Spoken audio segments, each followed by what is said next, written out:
Hi, readers. It's Lori. Welcome back to my channel and welcome to my tribute to St. Patrick's Day and really to the luck of the Irish. As we're approaching St. Patrick's Day, I thought about this week what might be a good read for me or for one of you to kind of get into that spirit or learn more about the country of Ireland itself. So that is why I'm bringing this forward today. And I'm going to share with you a few books that I have on my shelves, one that I don't, but that I'm really interested in reading. And hopefully you'll share some titles with me as well. So let's get started. So the first one is nonfiction, and this is just a book about Irish history. So that's simple enough, right?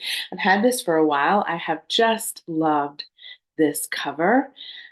This is by Amy Hackney Blackwell and Ryan Hackney, and it's just a lovely little book. It has photos in it as well as some history of the immigration of Ireland, the religious practices of Ireland, the myths, the people who were famous who contributed to the literature of Ireland, which is one of my favorite chapters, actually. There's so many, which leads me to the sense of I'm bringing you some more modern authors today, but there are so many classic authors and poets that came from Ireland. It's just incredible. I really recommend this one. I ended up getting this years ago, I think at Barnes and Noble, but I'm sure it's available in other places too. One of my favorite authors is Maeve Binchy. Maeve Binchy passed away a few years ago and left a legacy of novels that are set in Ireland. This one in particular I chose because it's one that I haven't read of hers yet, and I do want to get to. This is about David and Claire, who grew up dreaming of escape from Castle Bay, but they are trying to survive there with their families, and they both go to university in Dublin and their worlds collide. They find freedom in each other until the families, lovers, and secrets that they left in Castle Bay come back to haunt them. I've always really wanted to get this one read, and this might be the time. But anything by Maeve Binchy, I would highly recommend. She was a great author and really just told an amazing story with a lot of rich characters and detail about the atmosphere of Ireland as well and some of the customs there. This one won't surprise you either. Tana French in the Woods. This novel is her debut in this Dublin murder, Dublin Police Squad, Dublin something squad. I never seem to get it right. There are a number of these. This is as far as I got, and I soft DNF'd it a long time ago. So I would like to prioritize this one this year, maybe get back to this series. In fact, I think this is on my series tracker in my reading journal. But this was a winner of the Edgar Award for the best first novel by an American author, and it is set in Dublin. So this one is about three children who go missing in the woods in a Dublin neighborhood. And they find only one of the children, the police, clinging to a tree, and the other children have gone missing. But years later, that child that they found is now a detective, and he is also investigating a missing children's report. So yeah, I mean, it's a good book. There's no reason why I DNF'd it other than that was a time in my life where I wasn't reading as much and I was working really, really too hard. This next one is a book that was written because a series was created, and that is Ballykiss Angel. This is book two, actually, in this series, but I just grabbed it because it was available, I think, at my library. It has deckled edges and French flaps, even though it's a book about Ireland. Anyway, the series was created by Kieran Prendeville, and it is 6 seasons, and it is one of our favorites. We've watched it more than once.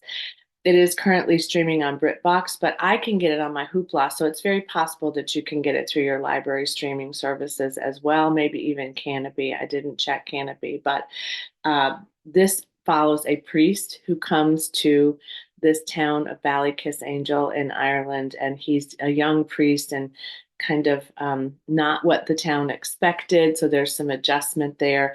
They all hang out in the pub, and there are some crazy, quirky characters, including one guy who is quite a mogul in this community, and he's made a lot of money. And his daughter is just precious, and there's relationships, and there's just fun, and there's also a lot of there's some hard stuff. So it's just great. But if you wanted to read the book, the first book is not this one. Like I said, this first book, let's see.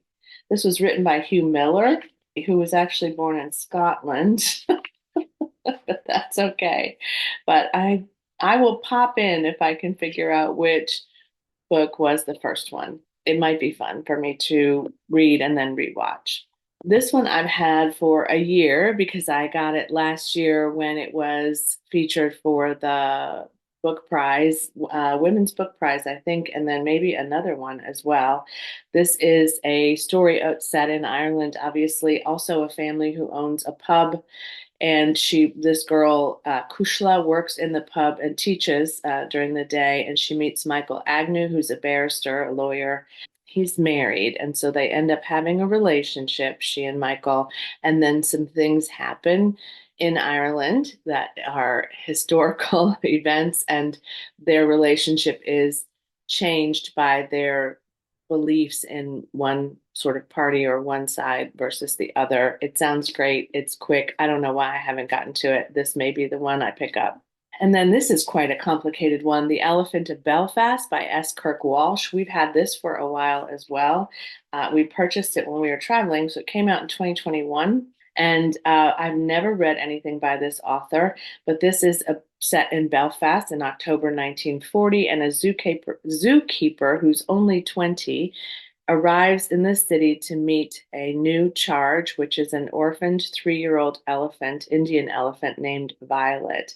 And so she is caring for Violet and trying to help Violet grow and develop while also in the midst of conflict and war. So we have we are in need, both my partner and I, of prioritizing this one, but it has a lot of buzz from other authors that I respect. And yeah, it's historical fiction, but just a great topic, I think, a very unique topic in a time in history that I don't know as much about because I've not lived in Ireland. And then the last one I actually found on audio with my library, which kind of surprised me, but I was sort of searching for new books that I hadn't had on my shelves just to see what would stand out, and this was the one.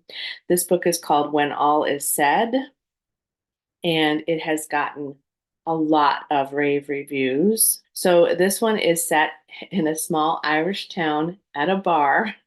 84-year-old Maurice is alone, and he's ready to tell his story. So he raises 5 toasts to the 5 people who have meant the most to him, and tells these stories of happiness and regret and essentially his life. And it just sounds like a 5-star read to me. And some of the reviews that I looked at would indicate that indeed it is a 5-star for a lot of people. So, When All Is Said, and that is by Anne Griffin. So, thanks for joining me today on this pre St. Patrick's Day experience. Let me know, what are your favorite books that are set in Ireland, or anything else that you know about these books. I would love to hear your ideas, your thoughts, your comments. And as always, happy reading. Bye.